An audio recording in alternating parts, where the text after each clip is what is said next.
Hello folks, Hot Rod Rodney 25 coming back with a video. I'm sorry it's been a while. I'm in the train shed. You can still tell it's sort of a mess back that way. It's just basically empty boxes. And I've been trying to pack some excess stuff up. I'm hoping this microphone's working. It'll be alright. But update on my dad. He's not getting better. He's getting worse.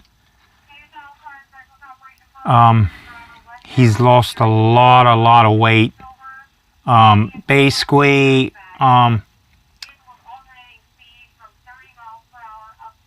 looking at him, he sort of looks like a skeleton with skin.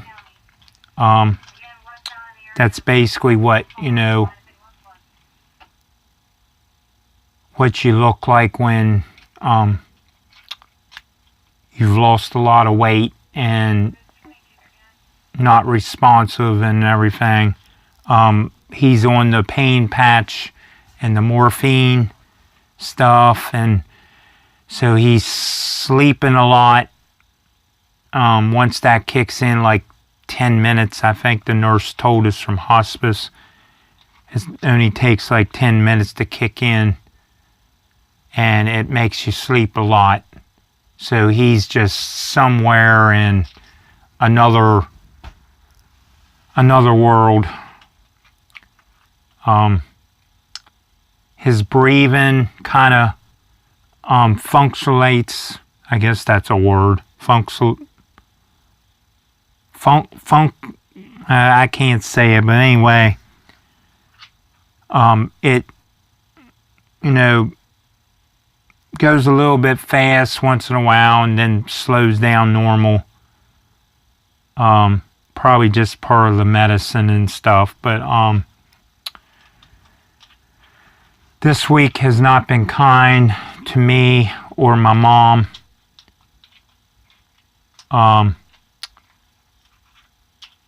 Thursday, we had another death in our family. Our male cat. He was here the 19th, and he was laying in underneath my dad's hospital bed from hospice in the living room on the floor. I woke up that morning. He had shifted around like in a 180 type position, the way he was laying. And he, I figured he was just sleeping like he normally does, or he just wasn't feeling good. Well, later that morning, he disappeared. Nowhere to be found. I looked upstairs, down in the basement where I sleep. I looked under stuff, in stuff, everywhere. No sign of it. And the only place that I did not look was my daughter's room, because Mom has her room piled up right now from moving stuff in there and trying to get rid of stuff so we can, lower the clutter down. And back behind all the stuff piled up laid CASPER, which is the cat's name. He was the only male. He was fixed. The females aren't. And they don't, we don't have no problems with them. They use the litter box. Only, only once in a while we'll have a problem with the one, but we get her under control. But anyway, I found Casper just laying there. Well, he left out what I call a help me out. you all probably heard a meow from a cat that they're asking for help or they're crying. That's what it sounded like. So I went and got Mom.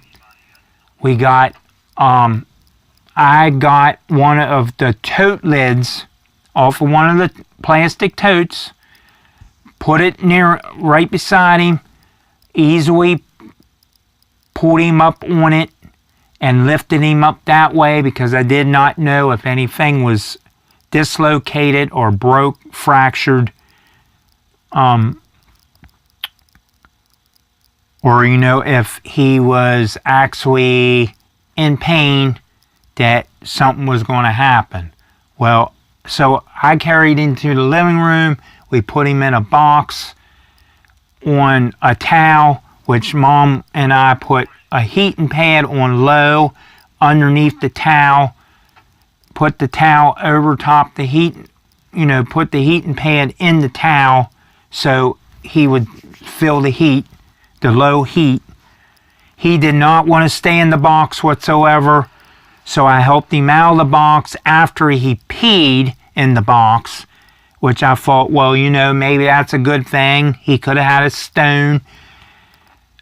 I don't know. But anyway, he started moving and going wild all over the house, running into walls, running into chairs, everything. And I took him and tried to calm him down, laid him down and tried to, rub him and love him and so forth. I finally got him to a point where he was calmed down. We gave him some children's Tylenol, which don't hurt cats. It just, it helps them calm down and with pain some, and it always put ours into like a nap, that help them sleep to get, relaxation. Well, he went in underneath our one end table in the living room, and I started hearing like this loud panting, breathing type noise. I thought, man, something's really, really, really bothering him and happening here. So I crawled under the table and looked and petting. I said, what's wrong, buddy? And his mouth was open. It was just like somebody threw the heater full blast on him. He was a panting. He had the water and everything running out of his mouth. So I thought, okay, well. So he calmed down from that and everything kind of went down to normal, and I thought, okay, something's going to happen, because I at that point I knew something was very, very wrong.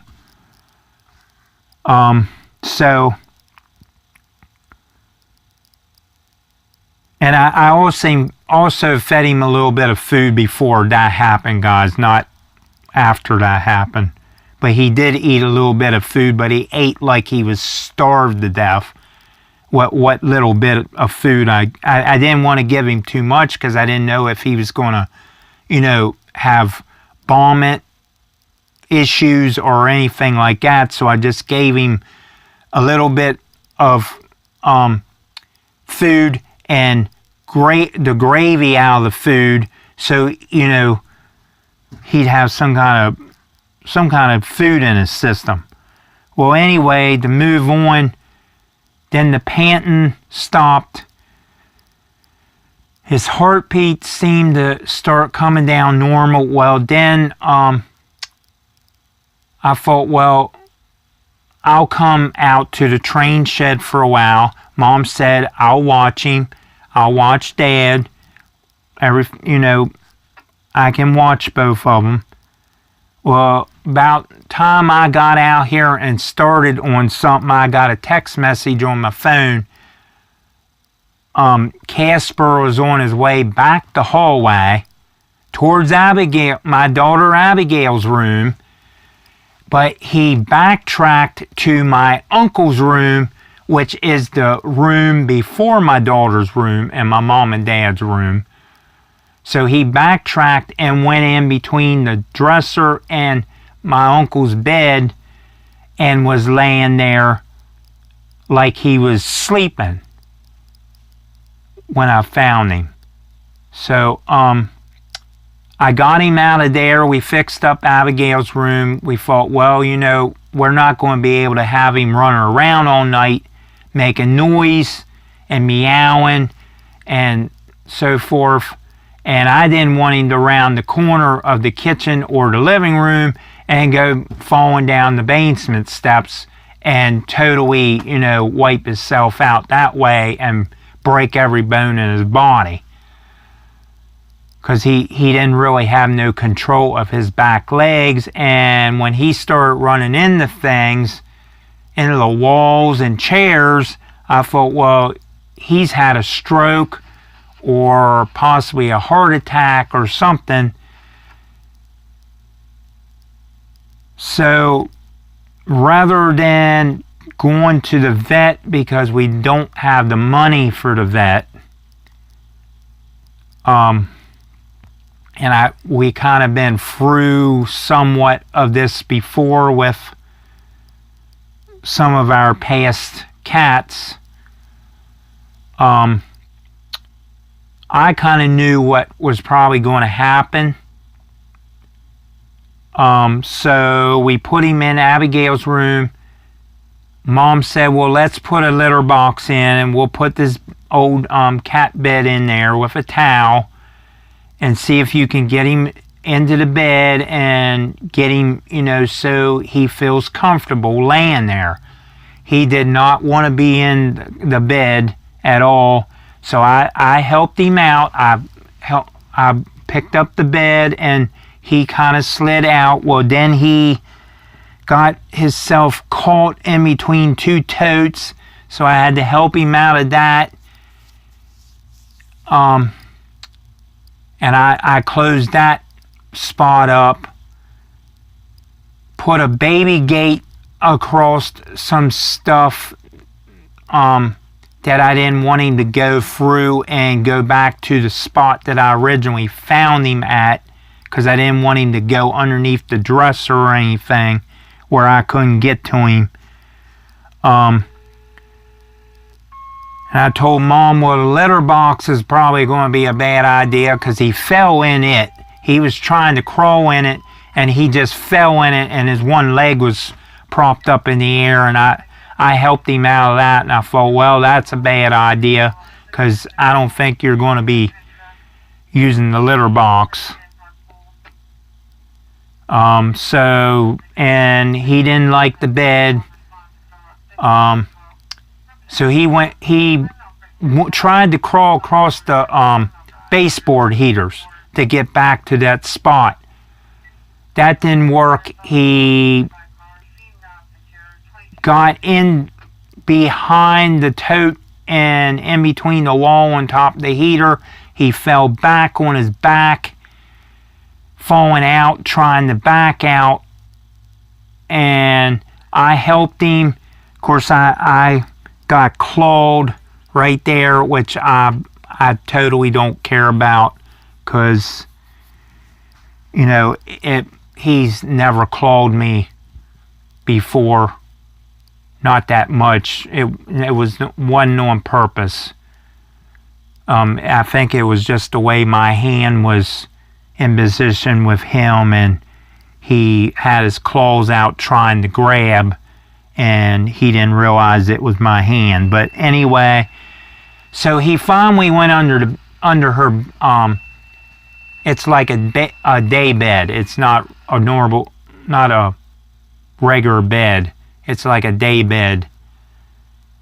But he went under there and he just started going nuts, like what do they call it? Combustions, I believe the word is. I thought maybe it was seizures, but he was shaking, but it was more of a convulsion because it was one of these deals like he was trying to grab something and grip something.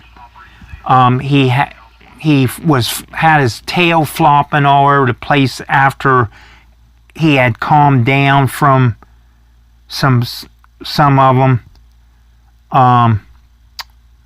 Because I mean, once it hits you, everything just, it does its own thing. He looked up at me, gave me the meow help, or the help meow, what I call help meow.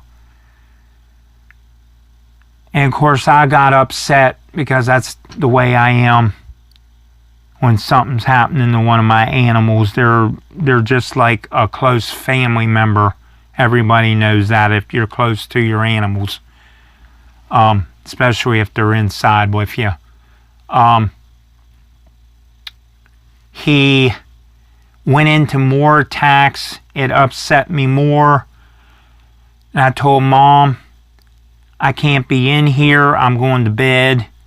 Just give me medicine or pain medicine for my back. My back was hurting some days this week.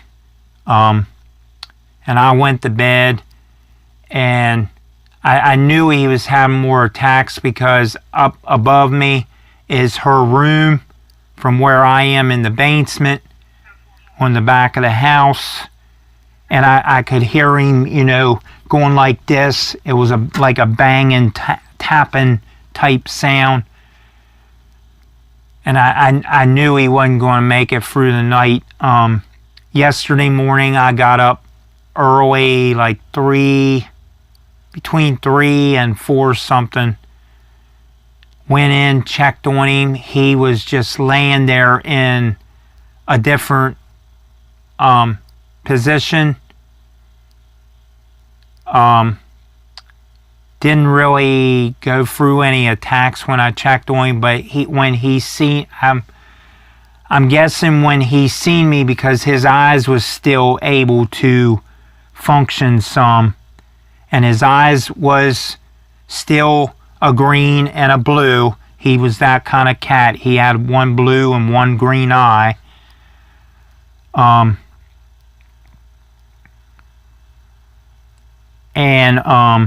So I just felt like that last meow for help was a goodbye. It sounded like goodbye to me.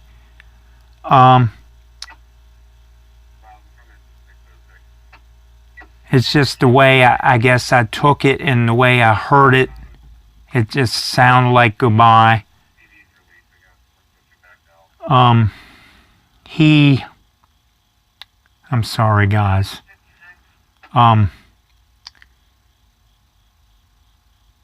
He left me pet him, hug him, kiss him,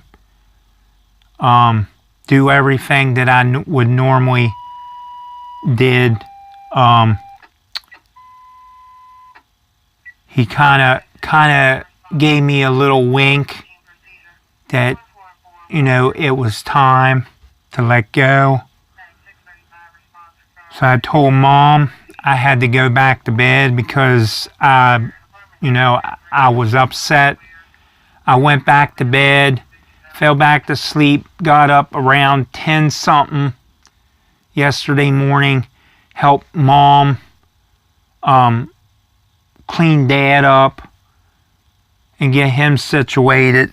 And then when I went into my daughter's room, I found Casper. He was starting to stiffen up. So I knew he was going. So the last attack I did hear, and it was like a loud, it wasn't like a bang, it was like a loud tapping sound. and which upset me because I was down in bed at the time trying to fall asleep, and I figured that was probably the last one that got him. It probably took him all at once. But anyway,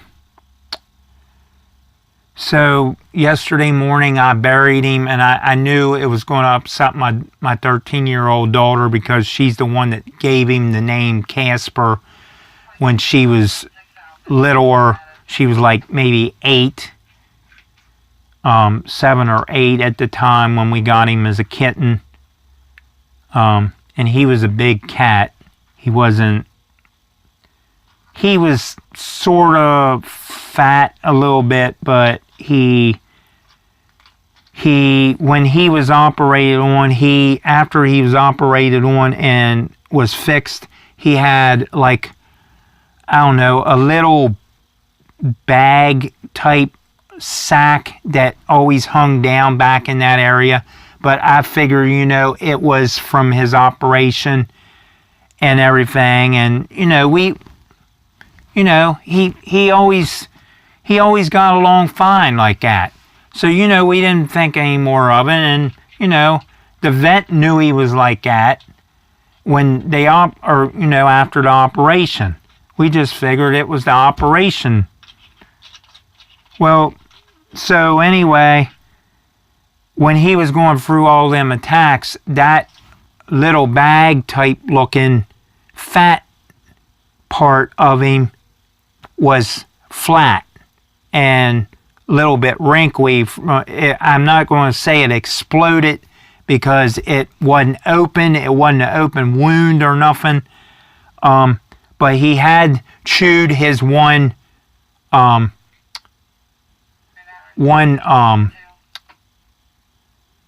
want to say the right word because of YouTube's policy. I'm going to say the proper word, his breast, I guess you want to call it, nip, if you want to go, I'm not saying the actual word, but anyway,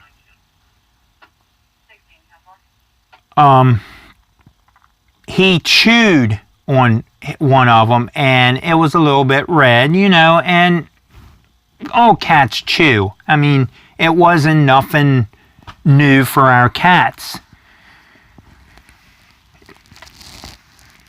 So anyway, and it was healing up anyway. I mean, it wasn't like it was an open thing and, bleeding and stuff running out of it or anything. So, anyway,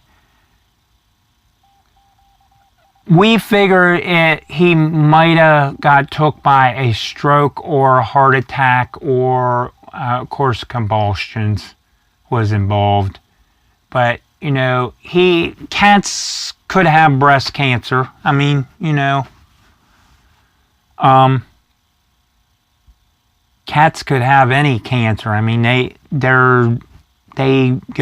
animal could get anything like a human. Kidneys, anything. But mom is kind of thinking he might have had a heart attack, which led to the convulsions. I kind of say a stroke because he was running into things and everything. I mean, I guess, it could have been a stroke or a heart attack. But anyway, I'm glad he's out of pain and out of suffering. I buried him yesterday morning. When my daughter came, her mother dropped her off yesterday evening after school. And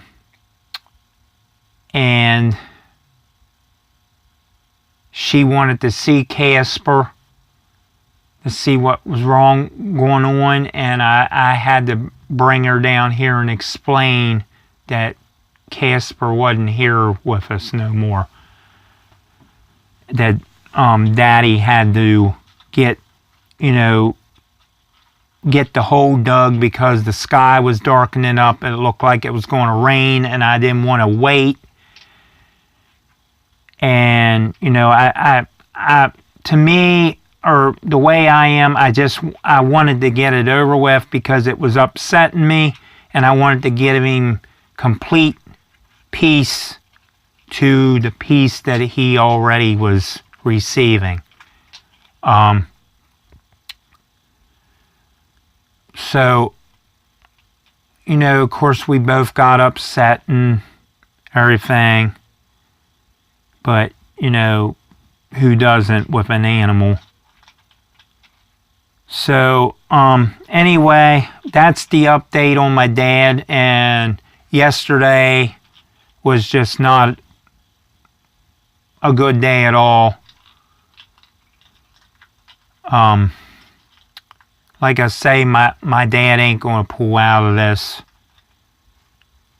He's on his way out. I'm pretty sure it's going to be any day now.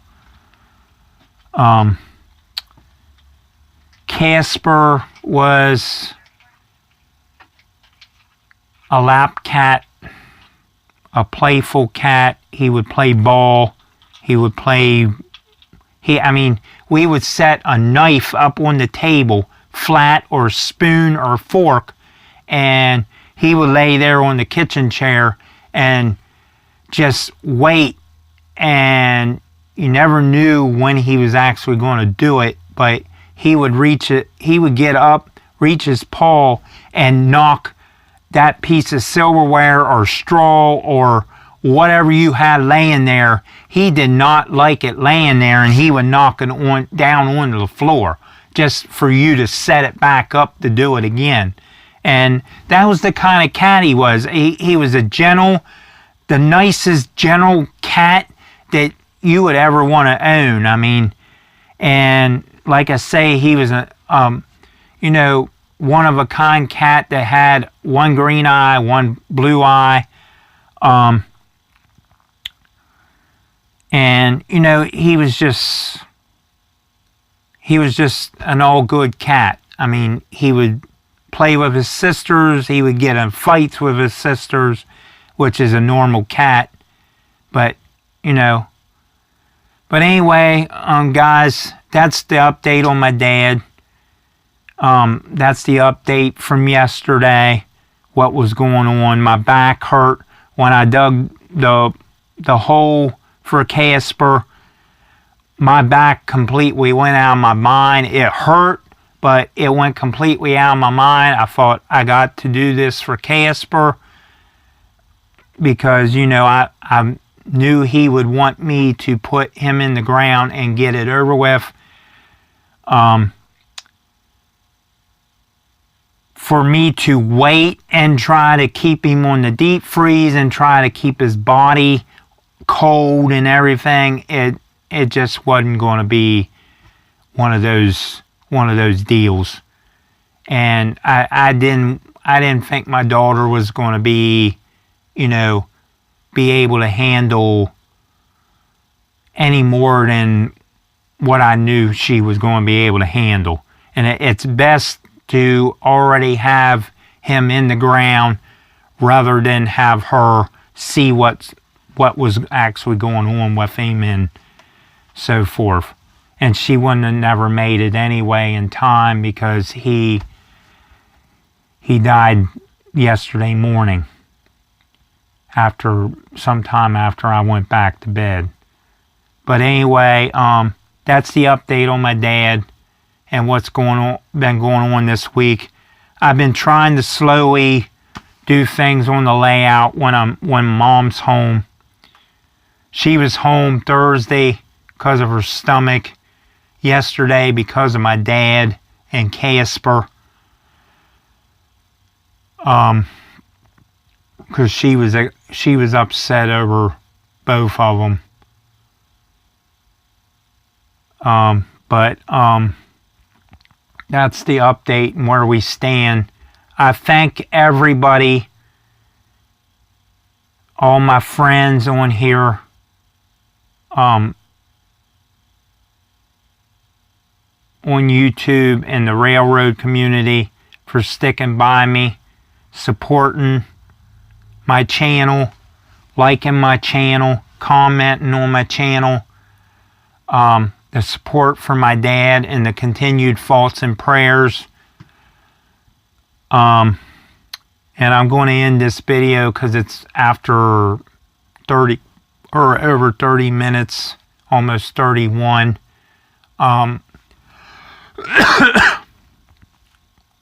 Excuse me. So that's the update for now.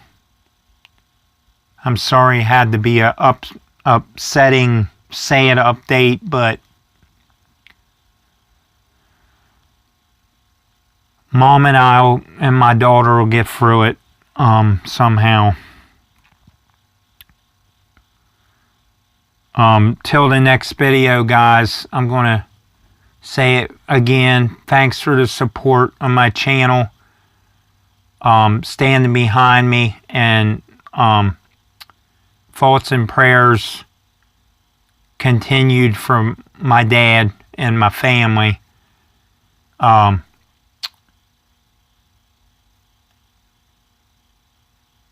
And thanks for watching and putting up with me with my sad update. And to the next video, Hot Rod Rodney 25 out.